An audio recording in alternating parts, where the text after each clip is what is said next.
So welcome to IAMPHENOM. Is this not amazing to see these many people? Wow. Phenomenal turnout of friends, family members, customers, prospects, partners, analysts, and of course our employees. I'm super grateful for all of you being here. Thank you. Last 3 years, we thought of really doing IAMPHENOM. And in 2020 is the last one we did. The only reason why we were not able to do is 3 years back, I had my third kid. That's the only reason.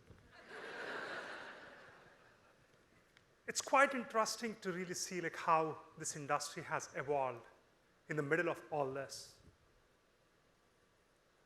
We have put a super lineup of speakers together, really in terms of how we can bring these topics together, whether it is talent ecosystem, or you talk about HR evolution, innovation, things about what worked, what didn't work. We all can get inspired and engaged at a different level. So there are over 300 customers who can share their stories, what worked, and how amazing things are in their companies, and what are the real failures they have seen. On top of it, you will see over 25 influencers who are really going to share about the amazing things about what really is changing the market, how different technologies and tools are really shaping. And we have over 60 sessions really spread over 5 different tracks. And of course, we have our product announcements, which are amazing, which you'll see tomorrow. And that, it'll pack a lot of good stuff based on where the market is really going on and what you have given as a feedback and what we'll do with that. So now, let's come back to what's happening in the world. There are so many things really going on in the last 3 years. The HR strategy has changed more than 6 times in 3 years. How you recruit to, how you retain to, how you lay off to, how you train people. You all are really changing your jobs every day because the type of dimension it is taking based on the markets, your business needs, where things are really going on. Kudos to all of you for doing a great job. Thank you. Now, if you really look at the market today, we have in Jan, just in US, over 500,000 jobs were posted. In Feb, we have over 300,000 jobs posted. Our unemployment ratio right now is about 3.4%, which is almost like 1969 unemployment rates. It's not just in US. Look at the overall Europe.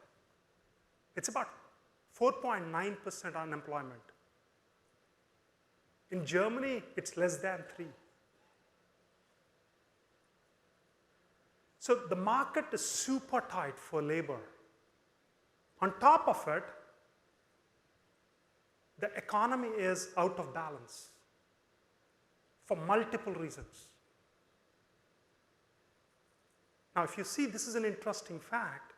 We have 200,000 jobs laid off in tech industry by major tech companies. And if you think about why is tech slowing down,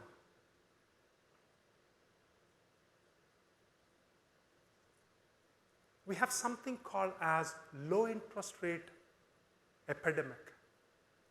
We have money floating across too easily, too fast, almost every part of the world. And we all did stupid stuff.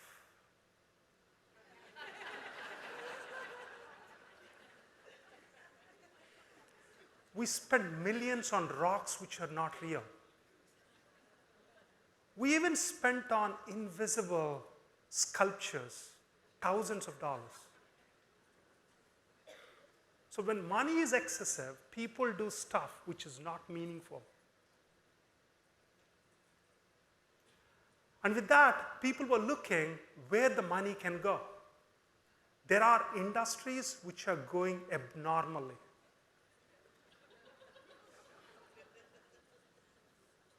So tech industry is one industry which has abnormal growth. In the middle of COVID, you have seen companies which grown 3 to 5x in every spectrum. Revenue to usage to number of employees and all that stuff. With that, we have extensive cash flowing in both public markets and private markets.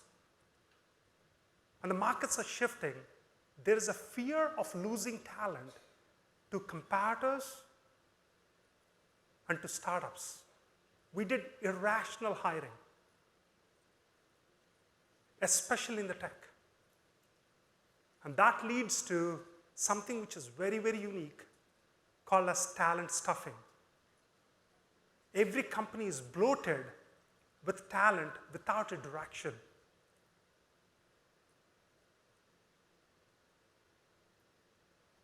Now, in spite of all of this, tech did an amazing job. Especially the AI has transformed many, many industries. AI has completely transformed agriculture. The farmers used to have farm workers really work in these fields of 300 acres where they have to really walk around these farms every day to really watch out what they need to do to the farm to make sure it's growing in the right direction. And they used to see the farm from a perspective of where is the plant, where is the weed. Right now, they have new eyes, new sensors, which can watch from a different dimension. They can also see where exactly you have what kind of disease within the farm. You can also see what bugs are attacking the farm, and which particular fruits are ripe and which are not. And where is your farm getting harvested and it's ready to really turn into a real crop. This all costs way less than at least 20 farm workers really walking across the farm every day. With all this data, now you know what to do. That's why when you go to a supermarket, you see ample amount of fruits and vegetables. And the reason is it's getting cheaper to farm and you don't need a lot of farm labor. We all love family farms, but most of us don't want to work in those farms. So technology and AI is helping in multiple folds on these areas. That's why Gartner is predicting even this year, software will grow, especially enterprise software will grow by 9%. And it will go in two different areas. One is especially in the area of where you can improve productivity. The second one is where you can create efficiency. Technology is our language. We have transformational opportunities right now in front of us. In people and HR business, we can do far better things than we ever did. Now, how many of you have seen this image?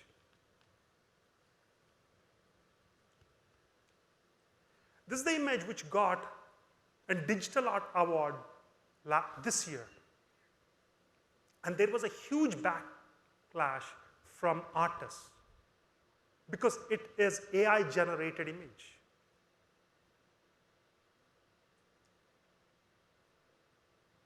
Now, what this means is work is fundamentally changing.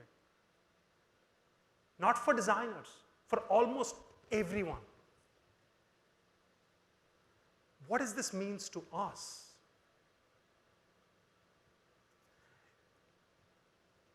In human brain, there is one piece which you constantly have to think about, which is your intellect and your intelligence.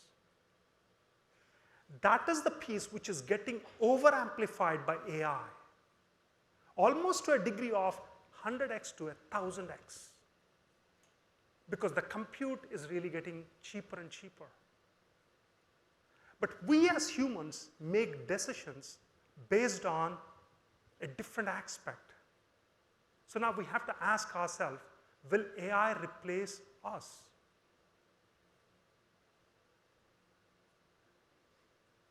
But the most important piece in human evolution is how we make decisions. And that still stays with intuition and judgment, which is what our center is, who we are, how our experiences are, what's our perspective, what our values, and what our ethics are. We believe you need more humans to make decision and judgment as AI is amplifying intelligence. So this whole concept of humans versus machines is not the most important thing. It's about the combination is what is going to thrive, and AI is going to be everywhere. And AI is the new electricity. It's invisible, it's ubiquitous, it's foundational. It's going to be at every spot wherever you are really doing whatever you are doing, and it already is. But whenever a new technology comes, people have a lot of skepticism. 150 years ago, electricity is never used to be inside a home because of safety. People used to think electricity will burn your home. Today, how many of us can sleep one day without electricity? It's not just electricity. This happened for every new technology, every point of time. Bicycles used to be blamed for appendicitis. Radio is the cause of suicides. Reading books is really bad. Like, if you think about New Year resolutions, 1900s, it's entirely different from 2023. It's almost reversed in an opposite direction in a very, very funny format. But all technology and AI needs adoption. The adoption for AI specifically is slow, and that's a good thing. Because we can really think about privacy, we can think about safety, we can think about the kind of implications it has with bias. But it's accelerating right now at a different speed. If you think about why it is accelerating, the most important reason is the cost of training AI data, both in hardware and software, is plummeting 70% year over year. What this means is, what used to cost five years back $100 million is costing today $800K. The magnitude is so different. Because of this, AI is actually adopted almost in every industry. What we have observed is something different. AI is adopted by work type. What does that mean? We call that work zones. Work zones are nothing but classification of like preparation you need to perform a work. How much experience you need, how much training you need, how much education you need. Work zones are split into 5 different areas. Zone 1, 2, 3, 4, and 5. The least preparation is zone 1, and the highest preparation or extensive preparation is zone 5. And in zone 1, you're really looking at frontline jobs, zone 1 and 2, whereas in zone 4 and 5, it's all knowledge workers. AI is utilized throughout these zones very, very differently. We have seen this in the last 3 years for over 40 million jobs. How skills are changing, how responsibilities are changing, how the needs and the companies are really looking for. We also have looked at over 1 billion people really applying for these jobs, working in these jobs, recruiting, retaining, and really leading and managing. And what we found is there is something called as the magic loop of talent ecosystem. the most important thing in the magic loop is automation. You have to automate spots of the workforce where you can bring productivity at an extreme extent. The other thing what we have seen is intelligence, which can give you context, which can personalize, and really make sure how to do your job more efficiently. And the third one is about experience. What is the experience you deliver so that you can empower the human beings? And this magic loop actually really connects through your work zones differently. Zone 1 and 2 orients towards automation. Zone 4 and 5 orients towards intelligence. Now, if you really look at why 1 and 2 is really orienting towards automation and productivity, if you take zone 1 and 2, the frontline job use cases, the companies which actually employ zone 1 and 2 people, their margins are very, very low. You only make anywhere between 3 to 5%.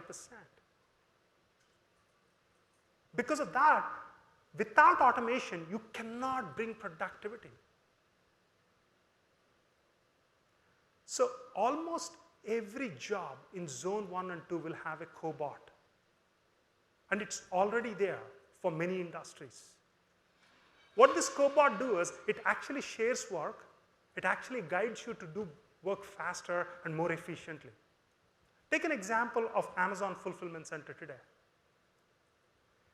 3 to 4 years back, they used to really box over 120 boxes per hour by each worker who actually boxes the shipment, with an error rate of 1 in 100. Today, with a human and machine combination, they're actually packing over 280 boxes per hour with an error rate of 1 in 200. What this means is productivity has gone up by 2x and error rate has come down by 50%. This is not just in fulfillment centers. Look at any auto industry, whether it is Nissan or whether you really look at Toyota or Tesla. There is variation in how much automation they're really doing, but it's extremely critical. On top of it, if you look at what's happening in any of the logistics world, you can track everything to every second. Whether you're talking about a fulfillment shipment, or you're talking about a box of shoes, or you're talking about anything with respect to even groceries. But there is also another segment which you have to think about, zone 4 and 5. They need extreme intelligence which can convert into context. And there is a reason for it. These are specialized jobs. Companies are expecting these people to do even a specialized work and really deliver something very critical at a speed which they never used to do. So for zone and 5, almost for every job, you will have a co-pilot. So that image, what you are really seeing, is also a generated image. A cat and a dog cannot be that close. So here is the point right now. If you really look at any oncologist today, if they're really treating a patient with cancer, they constantly look at what is the algorithm saying in terms of really giving what chemotherapy dosage they have to get. If you look at drug discovery, right now they're using deep learning techniques to make the whole discovery process much more optimized so that you can find the compounds and the medicine much more faster. You also have seen this in developer community, especially what you have seen in GitHub, Copilot, or there are a bunch of products there. We thought about why can't HR have this? So tomorrow you will see the product what we are really launching, the Copilot version, which is Phenom Experience Plus. With AI tools, the society is rewarding specialists over generalists. That's what the world we live in. The labor markets are getting specialized. There will be so much disruption in these markets across every segment, especially people who are dealing with the legacy technology. Now, as a result, every company is going through a talent transformation. This is 10 times bigger than a digital transformation. Back then, we used to really think everything is a transactional process. It's almost soul-crushing, one size fits all, and it's so painful. Now, it's all about intelligent talent experiences. It's about how do you empower people, how do you personalize for these people, and how do you think about automating. So what is intelligent talent experience all about? It's about connecting the dots of data, people, and their interactions together to deliver phenomenal moments throughout the talent ecosystem. Now, if you look at every company is demanding this because the stakeholders who work in talent ecosystem has evolved. If you think about a candidate, they used to think like, I'll find a job. They're thinking, is this the company I want to work for? Am I really aligned to this company and this team? Employees used to come and work. Today they're thinking, am I growing? Am I really finding my purpose? Managers used to think, my day job is not hiring and retention. Right now, it's their responsibility. Recruiters used to be headhunters. Today, they are talent advisors, really advising which job to pick at what spot. And if you take talent management, it's all about aligning employees to the company's needs. And HRIT is not about just workflow and really maintaining the systems. It's about building the intelligence and really maintaining the control for it. You need newer capabilities to deliver this. And this is what everybody is demanding. You need new capabilities for your talent, which is your candidate and your employees, to make their experiences phenomenal. At the same time, you have a team within your company, which is your HR, your manager, your recruiter, your HRIS. How do you really make sure they can really deliver phenomenal results for the talent across with the maximum efficiency? Now, the last generation SaaS software actually helped us a lot with cloud and the mobile and turning into digital. But the next generation SaaS is all about how do you give 10x better experience on any device, in any format, whether it's video, text, bot, it doesn't matter. And throughout this, how do you embed automation and intelligence? Now, it's time for intelligence, automation, and experience. That is what is going to rule for the next 20, 30 years. And when you really bring these things together, what happens is the whole ecosystem works in a much more efficient way, in much more productive format, so that candidates can find their jobs faster, employees can evolve faster, and your managers can really build their teams in an efficient format, your recruiters can find the right teams, and your talent management can really align people effectively, and your HRIT can think about the stack which makes sense. Today, over 600 plus companies deliver intelligent talent experiences. And over 15% of the Fortune 500 companies do this. So if you look at like what we did in the last couple of years, especially we focused on talent acquisition and talent management. We built experience, then we built the intelligence, and we built the data engine, which is all about how do you integrate to your backend systems so the data will flow in a much more efficient way so that you can make sense of what is really working. But at Phenom, we believe one thing.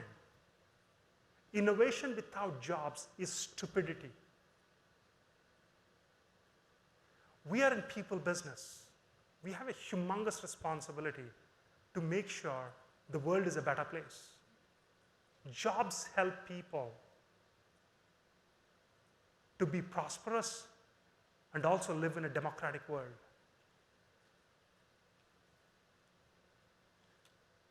HR teams should become stronger in the functions of talent acquisition, retention, talent management, and the whole nine yards of HR ops and the people ops. If we don't do this, who will? Let's make every talent moment phenomenal. Let's help 1 billion people find the right job. Thank you.